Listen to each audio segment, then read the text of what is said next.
Hello, and welcome to our Keynote on dialogue. Dialogue has two main purposes: to reveal character and advance the story and intensify the conflict. Rewriting dialogue is to reveal more character and advance the story further, but more succinctly, hopefully using less words. The goal for dialogue, and everything you write, is to compel the reader to want to know what will be said next. Make it sparkle and pop off the page. If it does, so will your characters. The first rule of filmmaking is show, don't tell. So if you can, show the information visually rather than talk about it on screen. Dialogue is used for necessity only.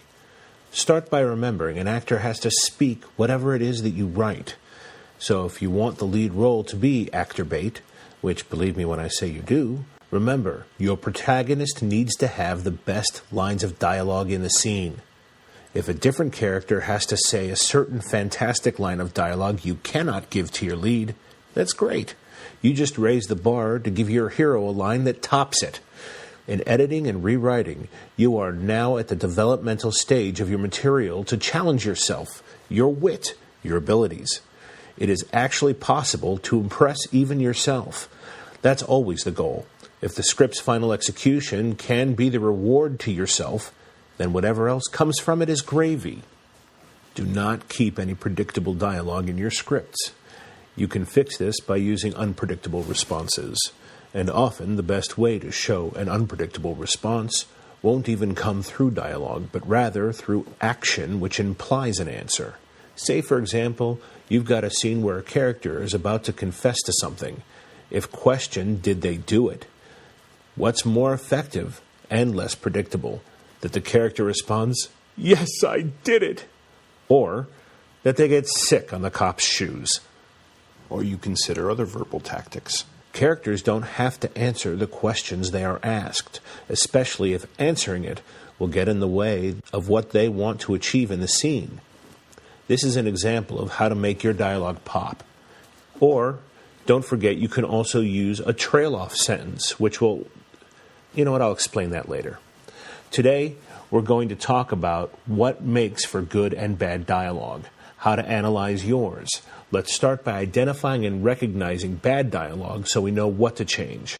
First is unrealistic dialogue. It always sticks out like a sore thumb. First, for example, stilted dialogue. You know it when you read it because you have to go back and read it again to know what it means. I cannot overemphasize the importance of clarity in your writing. Another form of unrealistic or unnatural dialogue would be dialogue that reads wooden, stiff, dull, flat, bland, repetitive, meaning non-conversational, too formal, spoken with grammar that's a little too correct. Also, look for what I call speed bumps, where the natural build of a scene through dialogue gets interrupted by unnecessary action descriptions between their lines. You want your scripts to read easily, to have flow, just like we said last week. You should also look for instances where dialogue might be too expository. Never reveal information until the last possible minute, until you cannot move the plot forward at all without it. Exposition needs to be demanded in a dramatic moment. Remember that not giving information used correctly can add mystery and intrigue to your story. Just make sure it's clear to the hero that they know a piece of the puzzle is missing.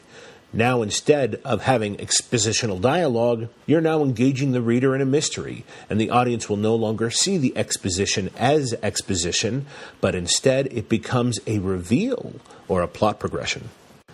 Also, be careful of writing affected speech with affected spelling. As mentioned in the grammar lesson last week, don't spell anything in a way that would trip up your reader. Do not spell things funny to show affected speech.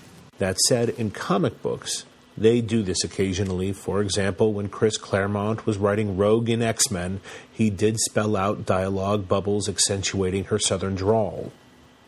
You also want to make sure if a character is speaking in a foreign language that you're not writing their dialogue in that language.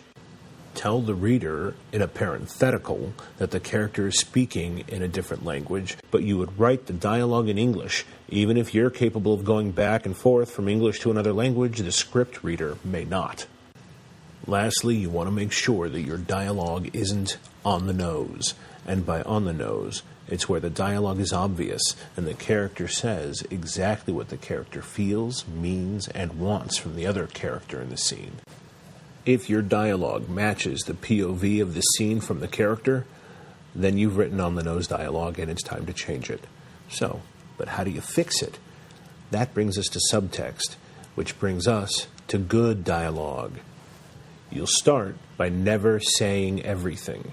Insinuate and use subtext. And all that means is that you're saying the same thing, but less overtly. So, instead of saying, "Yes, I forgive you," the character replies, "You had me at hello." Or at the end of When Harry Met Sally, as she tells Harry she hates him, when we all know that what she really means is the exact opposite. Subtext captures that which the characters may or may not want to reveal about themselves, or something they want in their hearts from the other person, even if what they ask for is merely a physical and insignificant example of it. This adds emotional and thoughtful layers to your dialogue. Another trick for on-the-nose dialogue is don't finish the sentence or thought or line of dialogue that is on the nose. Trail off mid-sentence. Oh, there it is.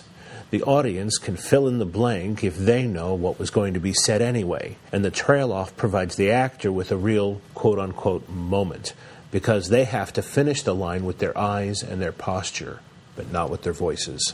You also have to remember what makes great dialogue is good pacing. Pace is created based on how you word things. You want to examine dialogue in the context of the emotion of the scene. Dialogue used properly can evoke the right emotion through tempo. Slow dialogue can equate to a sad or emotional scene, while excited dialogue or humorsome dialogue is often quick exchanges or banter. Rhythm is crucial to pace of a read, and you got to make sure you use that when you're writing your scenes. Play with the words from line to line. Readers always prefer a script that reads quickly. Also, another way to do that, by the way, is to cut off the first words of a sentence. See if the sentence still works if you drop the first couple words, or the last words of dialogue that are in the line. Instead of, "Would you stop it?" consider just writing the word "stop" with an exclamation point. It's stronger, less is more. Also, one of the biggest lessons I can teach you about writing great dialogue is not forgetting that words are weapons. You don't need a physical weapon to attack a character.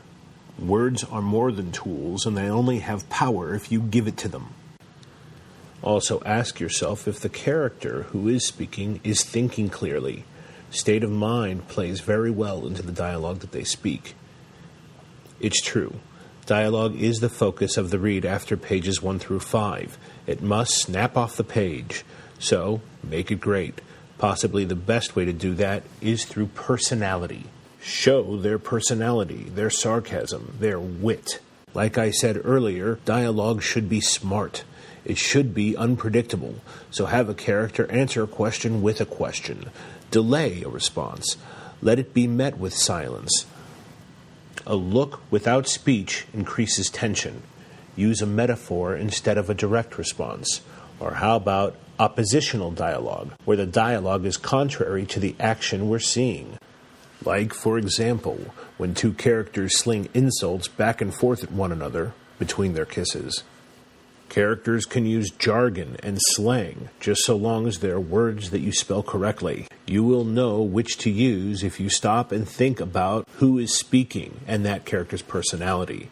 If the character is abrasive and always hurrying, therefore constantly cutting everyone else's lines off, speaking in spurts and half sentences, or are they from another country where they have unique turns of phrases and vocabulary? Or perhaps they mix up words so they wind up saying things that are very shocking.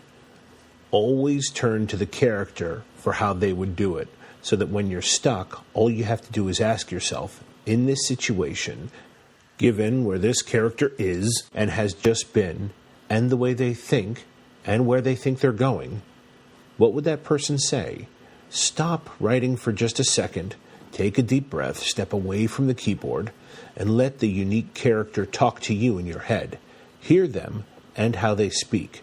A trick for doing this is basing characters' speech patterns after someone that you know, so their voice is always accessible to you in your head. Now, in a book, character voices can sound similar because it's often told through either the separate voice of a book, which is the voice of the lead character sometimes, or it can simply be that the characters are all from a small town, and you can get away with that in literature. But in visual entertainment, everybody needs to sound different.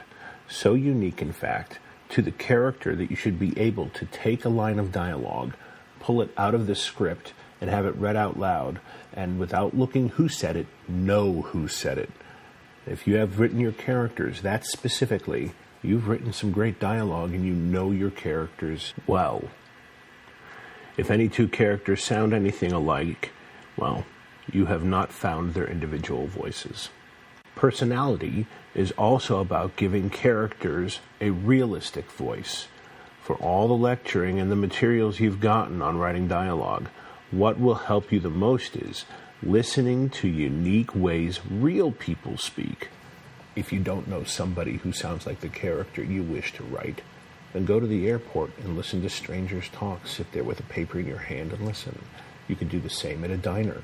You can do the same anywhere. Go out and listen to real people speaking and how they talk, and you can base character dialogue and how people speak off of strangers you listen to. Get a sense of their voice, take it home, and see how it sounds with the character's point of view that you've created. This all boils down to making sure you check and see that each of your characters talk in a different way. They can't talk in the same way.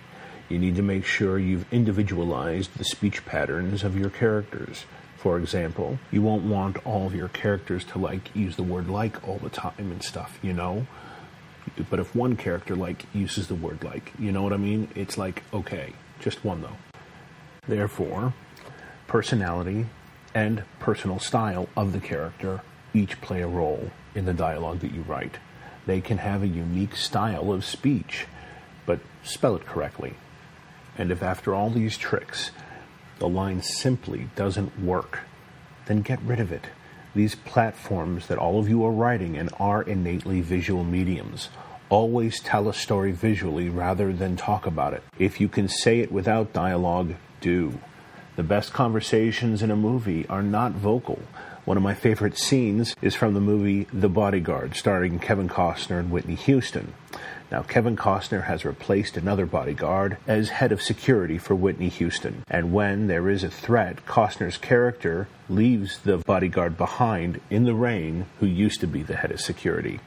When the bodyguard, played by Mike Starr, walks into the house, soaked from head to toe, they stare at each other a moment and then break into a monster fight. When Mike Starr realizes he can't beat Costner with his fists, he grabs a weapon. Costner picks up a kitchen knife, throws it into the cabinet right next to the guy's head. Whoa. Then the only line in the entire scene, ironically, is Kevin Costner saying, "I never want to have this conversation again." To further refine your dialogue, it's also helpful to study the masters. So go back and watch the best dialogue you've ever heard. Ask yourself which are the characters that you love the most, from movies, television, or whatever medium you're working in. Read the scripts by the greats like Paddy Chayefsky, Billy Wilder. If you want to know about staccato, fast-writing dialogue, David Mamet. You have Neil Simon, Robert Towne, Ron Bass, Aaron Sorkin, James L. Brooks, Cameron Crowe, Quentin Tarantino, Woody Allen, the Coen brothers, Diablo Cody, whether she's in TV with the United States of Terror, or Juno. Now you'll notice some of these people break the rules, but they know when to break the rules. They define characters who specifically are designed to break the rules.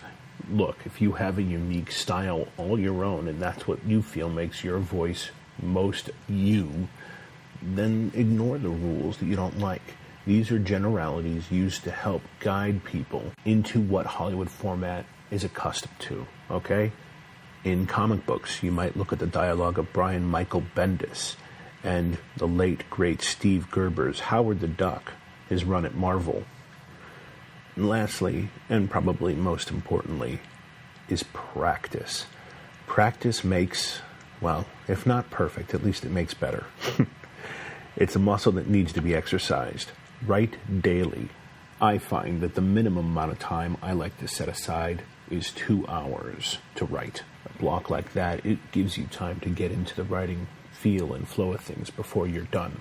Otherwise, if you only carve out 30 minutes a day, well, let's just be honest, it takes us that long to get into the head and the spirit of our story. And the best way to practice getting better is rewriting, spotting where your work has its flaws and finding ways to make them better. This week has been all about character rewriting through POV and dialogue.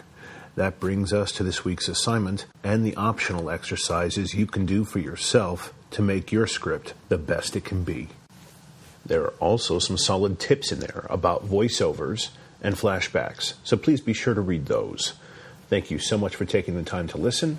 This is your course director, Michael Tabb, and I hope you're having a wonderful day. Thank you.